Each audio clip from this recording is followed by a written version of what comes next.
संस्था के सहयोगकर्ता हैं श्री संजय जैन, श्रीमती नीलम जैन, पुत्री तनिषा जैन, पुष्पांजलि पीतमपुरा, श्री राजेश जैन, नीतू जैन, लव जैन, प्राची जैन, DLF रोहतक, श्री रविंद्र जी जैन, बीना जैन, राजीव जैन, पूजा जैन, संजीव जैन, ऋतु जैन, तुषार, विपुल, वैशाली, गरिमा, सम्यक, रोहन, शौर्य जैन, श्री देवेंद्र जैन, श्रीमती उषा जैन, गुरुग्राम, श्रीमती कुसुम जी जैन, नंजय, स्वाति जैन, अनुज, पायल जैन, संयम, अरहम, श्री अनुराग जैन, सरिता जैन, धृति जैन, आशिका जैन, कोशी, कला, मथुरा, श्री निर्मल, अनीता, अश्विन, पूजा, शुभम, अध्ययन, पश्चिम बिहार, न्यू दिल्ली, श्रीमती कुसुमलता जैन, विजय कुमार जैन, ऋतु जैन, गिरीशा जैन, हर्ष जैन, दिल्ली, श्रीमती किरण देवी जैन, सह परिवार, दीमापुर, असम, जीवन जैन, बेबी जैन, अंचित जैन, कोरवाली, श्री अनिल जी, चंद्रकांता जी लुहाड़िया, सिकंदराबाद, स्वर्गीय श्री हेमचंद जी जैन एवं स्वर्गीय श्री पुष्पा देवी जैन जी की पुण्य स्मृति में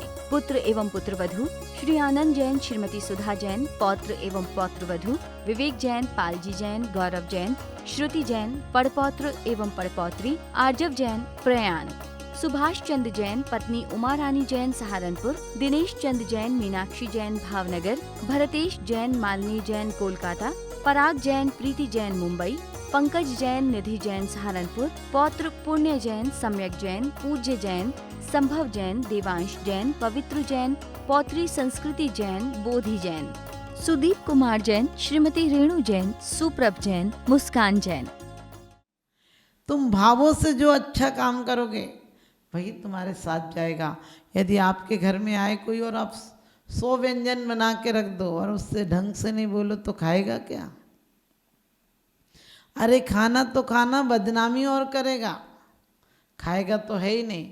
इसी प्रकार से आप घर में किसी बड़ों से बोलते हैं तो प्यार से बोलिए, उसको संक्लेश ना हो। मरने के बाद आप कहते हैं फलाने हमारे पिताजी स्वर्ग चले गए, मैंने कि उन्हें तुमने स्वर्ग जाने लायक छोड़ा था? उन्हें आदर सम्मान दिया था, प्यार दिया था, अपनत्व दिया था। जो शांति से मरते तो स्वर्ग जाते। अपने पिता के मरने के बाद श्राद्ध करना या नहीं करना, उन्हें संतोष से जीने देना, उन्हें अधिकार से जीने देना, उनके अधिकार उन तक रखना। तुम्हारे बच्चे तुम्हें अधिकार देंगे। तुम कभी कभी लोग बड़ों से बहुत झुंझला कर बोलते, चुप रहो, आपको पता भी है, अब ज़्यादा मत बोला करो। जो माँ बच्चों का इंतजार करती है, जिस माँ के बिना एक दिन भोजन नहीं करते थे, एक दिन गोदी से नहीं उतरते थे बच्चे, वही माँ ये पूछ ले बच्चे से कि बेटा कहाँ गया था, तो ये नहीं कहता माँ आपको कोई दिक्कत तो नहीं, मैं वहाँ गया था, आराम से बता सकते हो। लेकिन झुंझला कर कहता है बार बार मत टोका करो, जहाँ जाना हो तो वहीं जाता हूँ। सोचिए ये बोलने का तरीका है, ये सलीका है इंसानियत का क्या? क्योंकि कहते हैं तुम्हारी शान घट गई होती, तुम्हारी शान घट गई होती कि रुतबा घट गया होता। जो गुस्से में कहा तुमने वही हंसकर कहा होता, वही हंसकर कहा होता। आपने प्यार से भी कह सकते हैं, गुस्से से भी कह सकते हैं, आप अच्छाई से भी देख सकते हैं, आप बुराई से भी देख सकते हैं। ये नज़रें बड़ी बेईमान हैं, जिसको देखना हो तो घूर घूर कर देखती हैं और जिसको नहीं देखना हो तो टेढ़ी नज़र से भी देख लेती हैं। तो इसी प्रकार से हमें अपनत्व, प्रेम, दया, करुणा, क्षमा ये सब रखना चाहिए कि तुम्हारा पूरा चेहरा सुंदर लगने लगे। ब्यूटी पार्लर जाने से कोई सुंदर नहीं होता है। हाँ, ब्यूटी पार्लर से आने के बाद बंदर जरूर हो जाता है। यदि गर्मी के दिन हो और तुम खूब अच्छे मेकअप करा के आए हो और लाइट चली जाए तो बताओ क्या होगा, सारा बह के नीचे आ जाएगा। लेकिन हमें वो सुंदरता चाहिए, हमें नरक जैसी संक्लेश के कारण कृष्णलेशा नहीं चाहिए, कृष्ण नील कापोत नहीं चाहिए, जिससे विरूप ऐसा रूप नहीं चाहिए। तो नरक जाने पर क्या हालत होती है? काति संक्लेश भाव से जब मरता है तो शुभ्र सागर नरक में जाता है, दुख के सागर में चला जाता है। तहाँ भूमि पर सत दुखे सो, बिच्छू सहज डसे नहीं तिसो। वहाँ के स्पर्श करते, पर्स माने परोस मत ले लेना, जीवन बार मत लेना कि तुम्हें कोई आकर भोजन परोसेगा। वहाँ तो परोसने के लिए नारकी भी आएंगे तो तुम्हें दुख परोसेंगे, तकलीफ़ें परोसेंगे, मौत परोसेंगे। और वहाँ है कि मौत नहीं आती। यहाँ आदमी संक्लेश में कहता है मर जाते तो अच्छा है, मैंने कि मर कर आप कहाँ जाएंगे?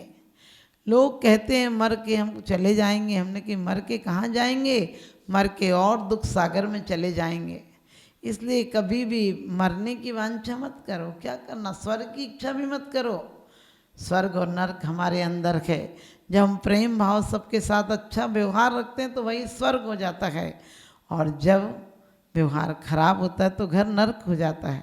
ऊंची कोठियाँ, बढ़िया फर्नीचर और डल्लबदार गद्दे और नोट की बंडल तुम्हारे जीवन में सुख शांति नहीं ला सकते हैं। लगता है आएगा सुख, आता नहीं है। और कहते हैं वहाँ भूमि पर ना वो नोटों का पर्स है, कहा है दौलत राम जी ने कि पर्स करते ही दुख होता है, वहाँ का स्पर्श करते ही इतना दुख होता है कि हजारों बिच्छू एक साथ काट लें तो इतना दुख नहीं हो। आप सोचो, आपने सिर्फ हम शब्दों से कहते हैं, या एक बिच्छू जिसको काट लेता हो उसको देखना क्या हालत होती है उसकी। वो कहते हैं सांप का कांटा सोता है और बिच्छू का कांटा रोता है, तड़पता है। लेकिन वहाँ पर इतने दुख तो भूमि को छूते हुए हैं। यहाँ पर बढ़िया बढ़िया अपने बच्चों को आप लेदर आदि की चीज़ें पहनाते हैं, और जब आपके बच्चों का ये हाल होगा कि वहाँ की भूमि यदि करंट लगता है तो कैसे झटका मारता है। आपको पता, पूरे हाथ में झंझनी आ जाती है। सिर्फ यहाँ तो झंझनी आती है, वहाँ तो तुम ऊपर से गिरोगे, पड़ोगे। यानी गिरने का मतलब ये नहीं है कि तुम कोई स्विमिंग पूल में गिरोगे।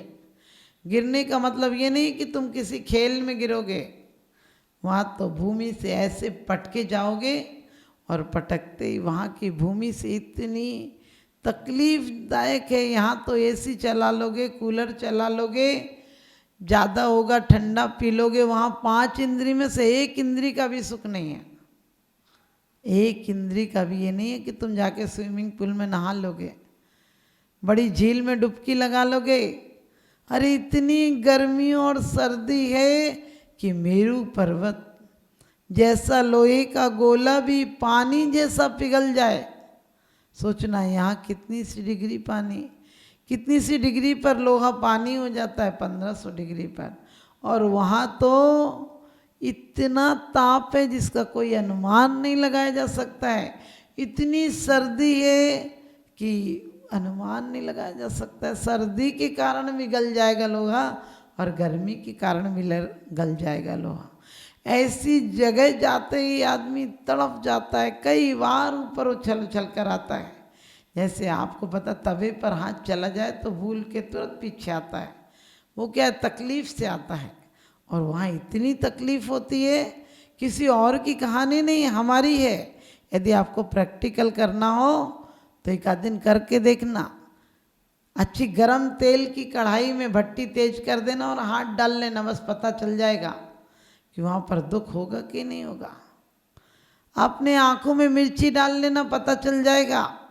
अपने घावों पर नमक मिर्ची अच्छे से मिलाकर उस पर डाल लेना, तुम्हें पता चल जाएगा। ये तो सिर्फ थोड़ी थोड़ी पीड़ा है, मनुष्य को ज़्यादा पीड़ा होती नहीं। मनुष्य को उतनी पीड़ा होती है जितनी वो बर्दाश्त कर सकता है।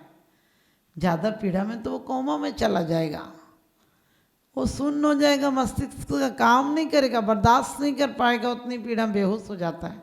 लेकिन वहाँ तो बेहोश होने की भी व्यवस्था नहीं है।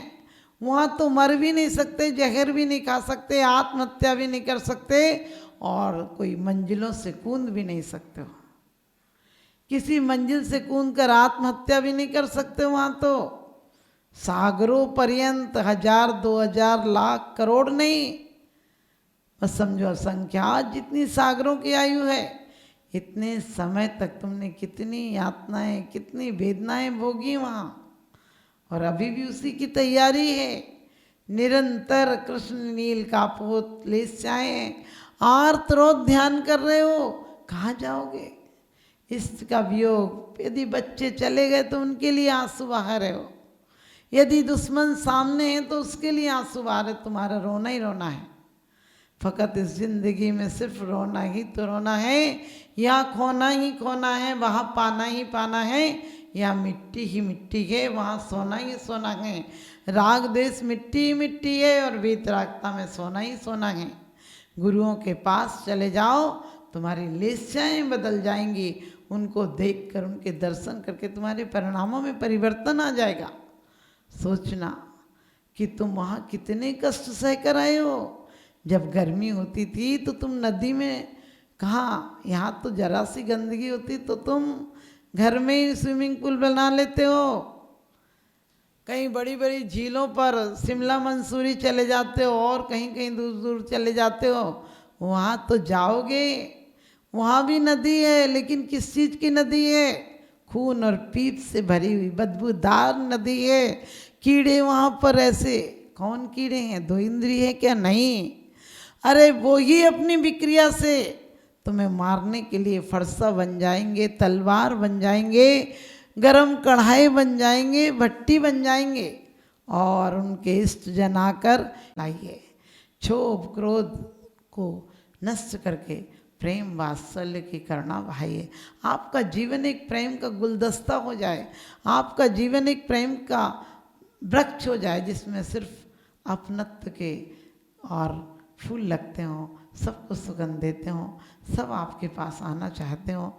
आपका जीवन ऐसा हो जाए। अभी आप ये जीवन लाएंगे तो एक दिन 3 लोग आपके चरणों में आएगा। आप परमात्मा पद पाएंगे, संसार के सुख भी पाएंगे। तो आप चाहते हैं कि नरकों में नहीं जाना पड़े, तो ना रहता, यहाँ अरति भाव मत रखो, यहाँ किसी से द्वेष भाव मत रखो, तो आपका जीवन नरकों से बच जाएगा, आप दुखों से बच जाएं। आपके जीवन में कोई प्रकार के शारीरिक, मानसिक और वाचनिक आदि आगंतुक तो कोई भी दुख नहीं आए, प्राकृतिक दुख भी नहीं आए। हमारा यही शुभाशीष आपको। संस्था के सहयोग करता है श्री संजय जैन, श्रीमती नीलम जैन, पुत्री तनिषा जैन, पुष्पांजलि, पीतमपुरा, श्री राजेश जैन, नीतू जैन, लव जैन, प्राची जैन, DLF रोहतक, श्री रविंद्र जी जैन, बीना जैन, राजीव जैन, पूजा जैन, संजीव जैन, ऋतु जैन, तुषार, विपुल, वैशाली, गरिमा, सम्यक, रोहन, शौर्य जैन, श्री देवेंद्र जैन, श्रीमती उषा जैन, गुरुग्राम, श्रीमती कुसुम जी जैन, नंजय, स्वाति जैन, अनुज, पायल जैन, संयम, अरहम, श्री अनुराग जैन, सरिता जैन, धृति जैन, आशिका जैन, कोशी, कला, मथुरा, श्री निर्मल, अनीता, अश्विन, पूजा, शुभम, अध्ययन, पश्चिम बिहार, न्यू दिल्ली, श्रीमती कुसुमलता जैन, विजय कुमार जैन, ऋतु जैन, गिरीशा जैन, हर्ष जैन, दिल्ली, श्रीमती किरण देवी जैन, सह परिवार, दीमापुर, असम, जीवन जैन, बेबी जैन, अंचित जैन, कोरवाली, श्री अनिल जी, चंद्रकांता जी लुहाड़िया, सिकंदराबाद, स्वर्गीय श्री हेमचंद जी जैन एवं स्वर्गीय श्री पुष्पा देवी जैन जी की पुण्य स्मृति में पुत्र एवं पुत्रवधू श्री आनंद जैन, श्रीमती सुधा जैन, पौत्र एवं पौत्रवधू विवेक जैन, पालजी जैन, गौरव जैन, श्रुति जैन, पड़पौत्र एवं पड़पौत्री आर्जव जैन, प्रयाण, सुभाष चंद्र जैन, पत्नी उमा रानी जैन, सहारनपुर, दिनेश चंद जैन, मीनाक्षी जैन, भावनगर, भरतेश जैन, मालिनी जैन, कोलकाता, पराग जैन, प्रीति जैन, मुंबई, पंकज जैन, निधि जैन, सहारनपुर, पौत्र पुण्य जैन, सम्यक जैन, पूज्य जैन, संभव जैन, देवांश जैन, पवित्र जैन, पौत्री संस्कृति जैन, बोधि जैन, सुदीप कुमार जैन, श्रीमती रेणु जैन, सुप्रभ जैन, मुस्कान जैन।